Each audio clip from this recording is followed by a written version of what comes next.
आज देखिए Joseph Prince के साथ।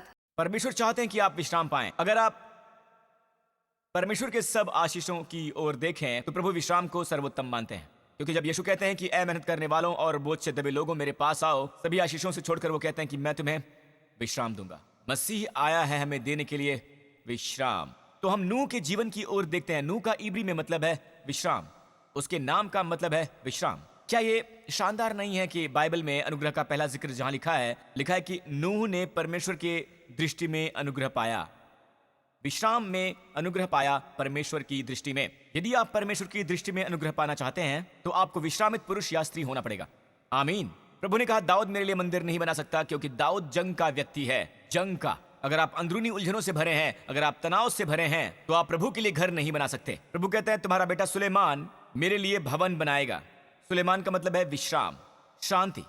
आमीन। तो केवल विश्राम प्राप्त मनुष्य ही परमेश्वर के लिए घर बना सकता है। हम आने वाले दिनों में और गहराई से जाएंगे परमेश्वर के विश्राम में। मुझे अच्छी आमीन मिल सकती है। तो नूह, प्रभु ने नूह को चुना क्योंकि वो विश्राम प्राप्त व्यक्ति है। और प्रभु कहते हैं तुमने मेरी दृष्टि में अनुग्रह पाया है। परमेश्वर के पुत्र, और परमेश्वर के पुत्र आप और मेरे जैसे नहीं है। दरअसल वो स्वर्गदूत हैं जो कि पतित हुए हैं, नेफिलिंग।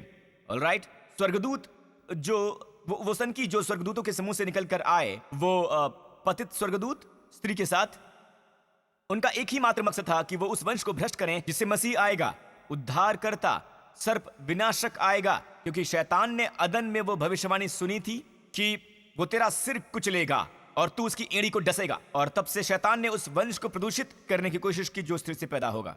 और यहीं से ग्रीक मिथोलॉजी मिले वो सारे राक्षस वगैरह वगैरह। और बाइबल कहती है कि पूरा संसार सैकड़ों वर्षों बाद वो सब दूषित हो जाएंगे। मानव जाति के जीन्स में ये नेफलिंग जीन्स थे, उनकी रगों में। और अंत में केवल नूह और उसका परिवार ही शुद्ध निकले थे।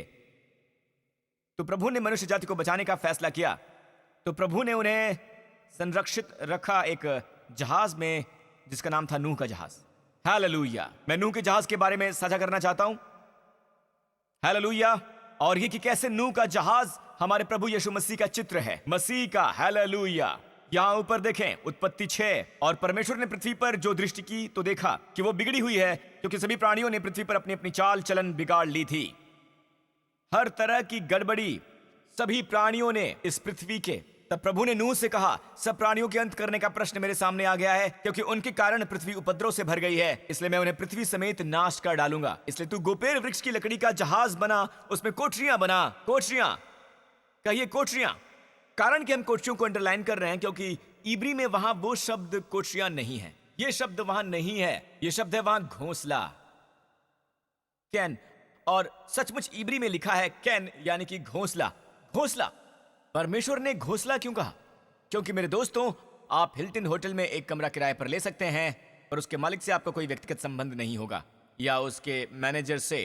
पर जब आप होते हैं एक घोंसले में तो आपसे प्रेम किया जाता है और आपकी एक दूसरे द्वारा देखभाल की जाती है। आप सुरक्षा के स्थान पर होते हैं, आप आपूर्ति के स्थान पर होते हैं, आप हिफाजत के स्थान पर होते हैं, आप प्रेम के स्थान पर होते हैं। घोंसले में सब छोटे बच्चे केवल अपना मुंह खोलते हैं और दूसरे द्वारा उनकी देखभाल की जाती है। जब प्रभु कहते हैं घोंसला इब्री में, तो ये इतना सुंदर है, यह आपके हृदय को छू जाता है। ये केवल कमरा नहीं है, ये घोंसला है। मुझे अच्छी आमीन मिल सकती है। आप गर्मजोशी के स्थान पर हैं, प्रेम के स्थान पर हैं, आपूर्ति और हिफाजत के स्थान पर हैं। फिर प्रभु कहते हैं कि बाहर और भीतर उस पर राल लगाना। तू उस पर अंदर और बाहर राल लगाएगा, अंदर और बाहर। अब ये राल बाय द वे विटामिन की तरह होती है, ये पेट्रोल की तरह होती है, तेल की तरह। पता है जब आप वृक्ष को काटने के बाद आप उसे आकार देते हैं, एक नाव जैसा आकार, यानी नूह की जहाज, आपको उस पर राल लगानी होती है। जी हाँ, राल लगानी होती है। और उन दिनों वो इसे राल लगाते थे अंदर से और बाहर से भी, अंदर और बाहर। तो ये वाटरप्रूफ बन गया था। अब मैं आपको कुछ बताना चाहूंगा। इससे पहले कि आप एक जहाज बनाएं, आपको पेड़ काटना पड़ता है। इससे पहले यीशु हमें बचा पाते, उनका जीवन काट दिया गया। न केवल वृक्ष को एक आकार में काटना होता है, पर हथौड़ा चलाया जाता है। आपको कील लेनी होती है और उसे हथौड़े से ठोकना पड़ता है इस सुरक्षा के जहाज में। तो जब तक कि ये वृक्ष जिंदा है, ये किसी की जान नहीं बचा सकता। उसे काटा गया, आकार दिया गया, हथौड़ा मारा गया, आमीन, कीलों के साथ, और फिर वो सुरक्षा का जहाज बना और पनाहगाह बना नूह और उसके परिवार के लिए। आज यीशु काट दिए गए हैं, और यही कारण है कि क्यों आज वो हमारे उद्धार करता है। उन्हें काट दिया गया था 2000 साल पहले, उन्हें ठोका गया, उन्हें मारा गया, उन्हें कोड़े लगाए गए, ताकि वो बन जाए वो मेमना जो हमारे पापों को उठाकर लेकर गया। हालेलुया। और वहां है हथौड़ा और वहां है कीले। न केवल प्रभु ही कहते हैं कि उसे अंदर और बाहर से राल लगाओ, अंदर और बाहर से। अब राल लगाओ अंदर और बाहर से। अब मूल इब्री में ये शब्द राल है। असल में ये शब्द होना चाहिए, राल शब्द होना चाहिए, जी हाँ, ज़ेतैत। ज़ेतैत असल में शब्द है राल के लिए। पर आप जानते हैं यहां परमेश्वर कौन सा शब्द इस्तेमाल करते हैं ज़ेतैत के बजाय? जो आम शब्द है राल के लिए, प्रभु जो शब्द इस्तेमाल करते हैं वो है काफेर। काफेर शब्द है पाप या क्षमा, पाप क्षमा करने के लिए, ढांकने के लिए, बजाय आम शब्द राल इस्तेमाल करने के लिए पाप क्षमा शब्द चुनता है काफेर, जो बाद में बन जाता है कापोरेट, यानी क्षमा का स्थान। आमीन। जहां परमेश्वर कहते हैं कि मैं चेरुबीम के पंखों के बीच मैं तुमसे बात करूंगा, और वहां एक साथ आना होगा। ऐसी जगह जहां आपके पाप लहू से ढांपे गए हैं, वहां मैं तुमसे बात करूंगा। मुझे अच्छी आमीन मिल सकती है। तो परमेश्वर जहाज के लिए शब्द इस्तेमाल करते हैं, बजाय ज़ेतैत कहने के वो कहते हैं काफेरेत, अंदर और बाहर से, और वहां आपको पाप क्षमा का कार्य मिलता है। आप जानते हैं आप परमेश्वर के क्षमा किए जाने वाले कार्य के कारण उद्धार पाए हुए हैं। आप बाहर की भ्रष्टता से सुरक्षित हैं और अपने आसपास की सभी तबाही से सुरक्षित हैं, और आप अंदर भी पूरी तरह से सुरक्षित हैं। आप मसीह में हैं। मुझे अच्छी आमीन मिल सकती है। आप संपूर्ण नहीं हैं, आप उस संपूर्ण में हैं। आप दोष रहित नहीं हैं, पर आप उस दोष रहित में हैं। आप गलती रहित नहीं हैं, पर आप उस गलती रहित के अंदर हैं। हालेलुया। जब प्रभु आपकी ओर देखते हैं, वो मसीह को देखते हैं। आमीन। फिर प्रभु ने कहा, अगला वचन, और इस ढंग से उसको बनाना, जहाज की लंबाई 300 हाथ, चौड़ाई 50 हाथ और उसकी ऊंचाई 30 हाथ की होनी चाहिए। जी हाँ, 30 हाथ की। बाय द वे, प्राचीन काल में हाथ का माप होता था हाथ से कुहनी तक, आपके बीच के उंगली के सिरे तक। इसे क्यूबिक कहते हैं, करीब 1.5 फुट। ओके, अब ये बहुत लंबा होता है, और बाइबल में क्या लिखा है?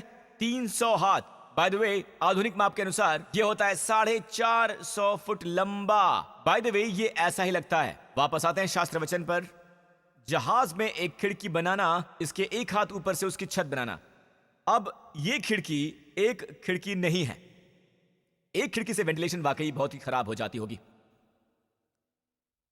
यहां इसके लिए इब्री शब्द है जोहार, जो जगह है रोशनी के लिए। यहां ऊपर देखिए फिर से तस्वीर पर, क्या आप आसपास खिड़कियां देख सकते हैं हर तरफ? ऑलराइट, उस पर यही खिड़कियां हैं जो रोशनी को अंदर आने देती हैं, जोहार।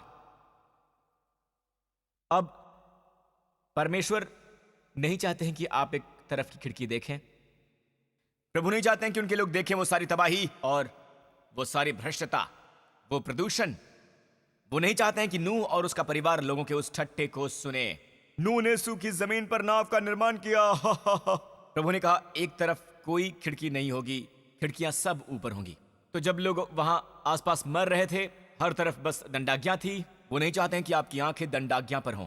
वो चाहते हैं आप उनकी ओर देखें, उन खिड़कियों से। आप केवल ऊपर ही देखेंगे जब आप नूह की जहाज में होते हैं, ऊपर की ओर देखेंगे। आमीन। आप अपने आसपास देखते हैं उसकी ओर कि लोग क्या कर रहे हैं, और आप तनावग्रस्त हो सकते हैं। आप खुद के अंदर देखते हैं, आप तनावग्रस्त होते हैं। प्रभु चाहते हैं कि आप यीशु की ओर देखें और आप विश्राम पाएं। हालेलुया। और यही वजह कि उन्होंने चारों तरफ खिड़कियां लगाई, पर ऊपर से। फिर बाइबल कहती है कि वहां दरवाजा है जहाज का। आप उसे कहां रखेंगे? उसे लगाएंगे एक तरफ। बहुत दिलचस्प है। दरवाजा कहां है? ये एक तरफ लगा हुआ है। सुनिए, ये कहां है?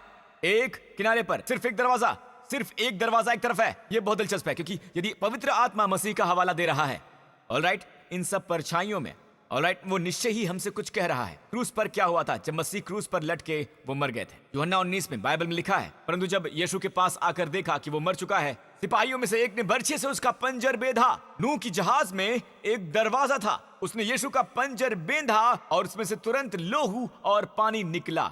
लहू आपके पाप धोने के लिए। हालेलुया। बिना लहू बहाए पापों की कोई क्षमा नहीं होती है, कोई छुटकारा नहीं होती। पापों की कोई क्षमा नहीं मिलती है। चलिए आते हैं नीचे दरवाजे की तरफ प्लीज।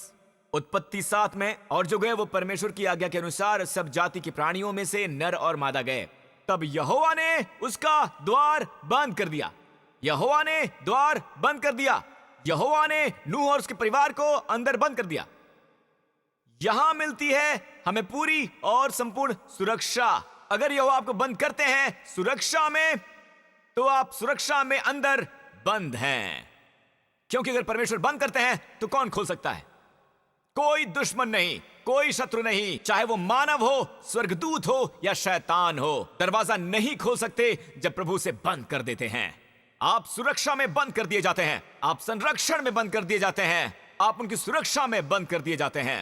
हालांकि दुनिया भोगती है दंडाज्ञा, अगर आप मसीह में हैं तो आपको सुरक्षा का आनंद मिलता ही रहेगा। और अंत में जहाज ठहर गया। गौर करें, जहाज ठहर गया। बाइबल में लिखा है उत्पत्ति 8:4, 7वें महीने के 70वें दिन को जहाज अरारात नामक पहाड़ पर टिक गया।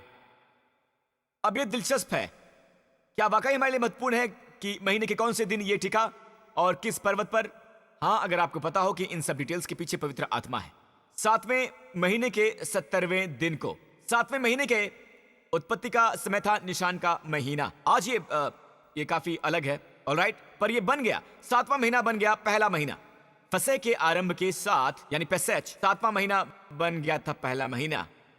तो महीने का 17वां दिन है पहले फल का पर्व, बिकुरीम, यानी पहले फल का पर्व। फसह इस महीने की 14 तारीख को है। यीशु को क्रूस दिया गया फसह के मेमने के रूप में 14वें दिन। यीशु इस महीने के 17वें दिन मुर्दों में से जी उठे।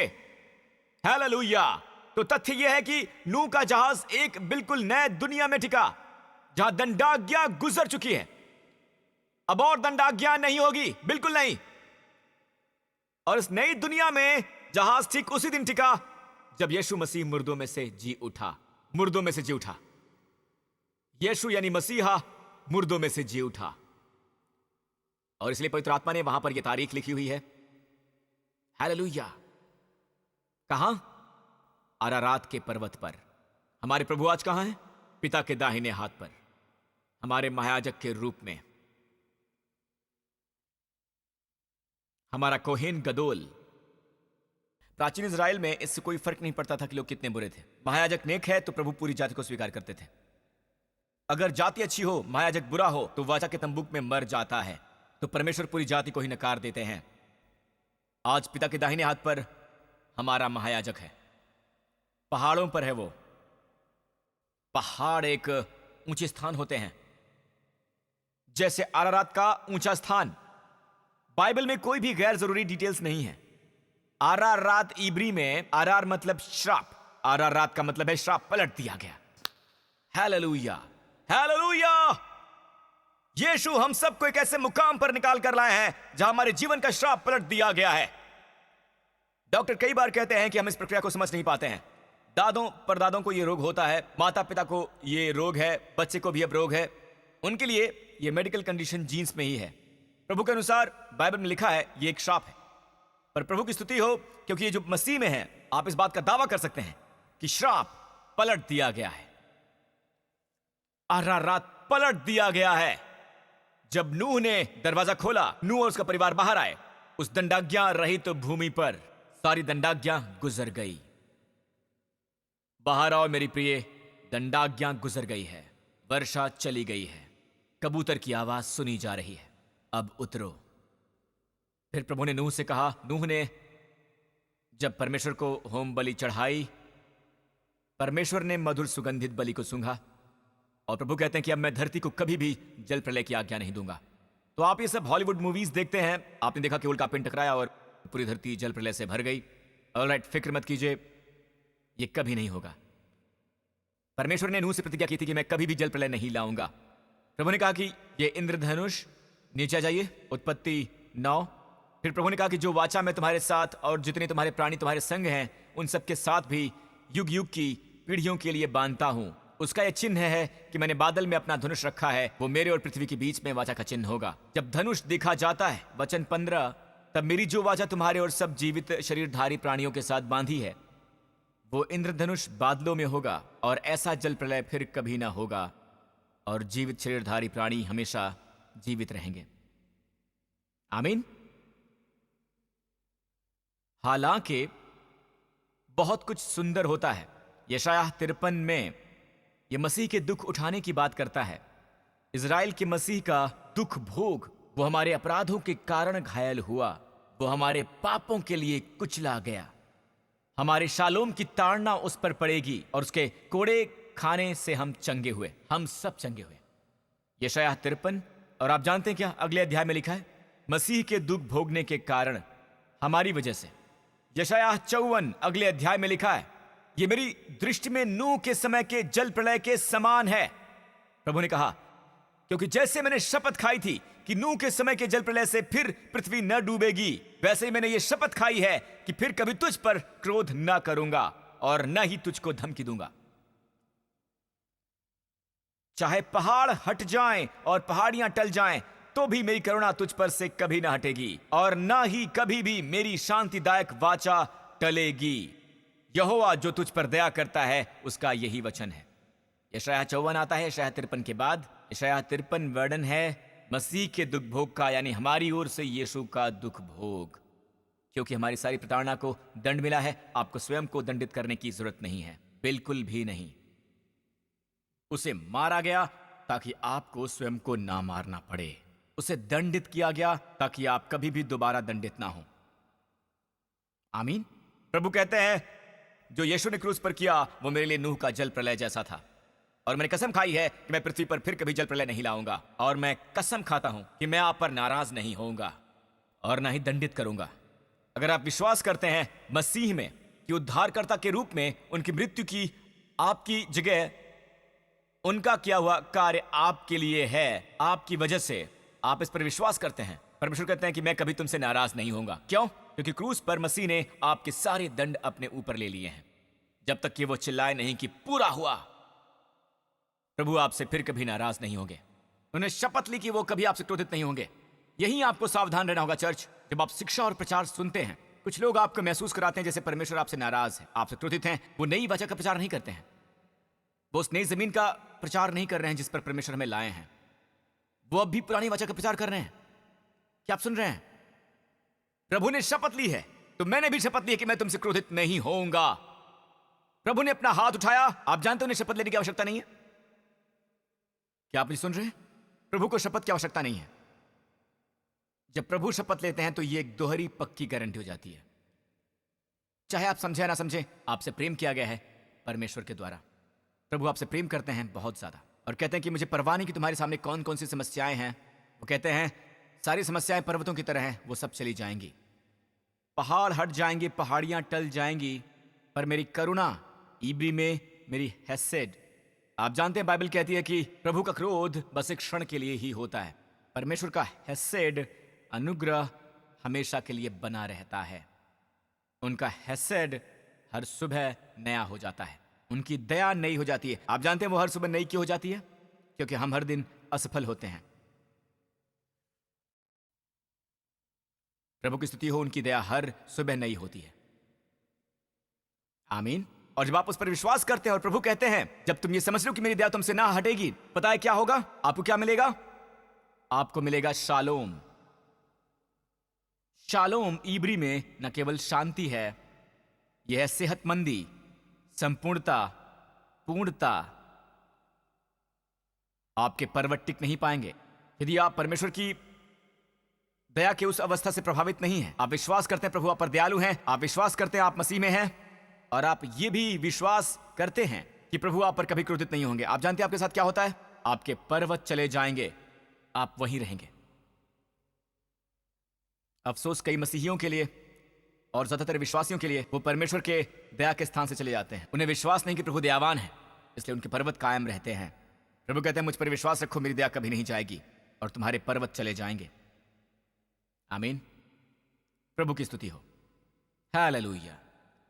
जब सब कह सुन लिया जाए तो फिर न्याय। भजन संहिता में भविष्यवाणी है, और मैं इस भजन संहिता 42 से समाप्त करूंगा। तेरी जलधाराओं का शब्द सुनकर जल जल को पुकारते हैं, तेरी सारी तरंगों और लहरों में मैं डूब गया हूं। पता है, ये एक बहुत ही भविष्यवाणी वाला मेसियानिक भजन है। हमारे प्रभु यीशु ने इसे क्रूस पर ही कहा था। ये भविष्यवाणी उसके लिए थी कि मसीहा के साथ क्या क्या होगा जब वो हमारे पापों के लिए मरने को आएगा। वो प्रभु से कहेगा, तेरी सब तरंगों में मैं डूब गया हूं। तेरी दंडाज्ञा की तरंगें जब मुझ पर पड़ी तो मैं उसमें डूब गया हूं, और इसलिए अब हमारे लिए कुछ भी बाकी नहीं है। नूह और उसका परिवार बाहर आया, इसलिए नहीं कि वो संपूर्ण थे, क्योंकि एक और ने उनका स्थान ले लिया था। जहाज ने दंडाज्ञा की संपूर्णता को भोगा। वो बाहर आए सुरक्षित, वो बाहर आए उद्धारित, वो बाहर आए आशीषित। इसलिए नहीं कि वो संपूर्ण थे, बल्कि इसलिए कि उनका जहाज संपूर्ण था। वो इसलिए बाहर नहीं आए कि वो सुरक्षित थे, बल्कि उनका जहाज सुरक्षित था, और वो जहाज में सुरक्षित है। आमीन।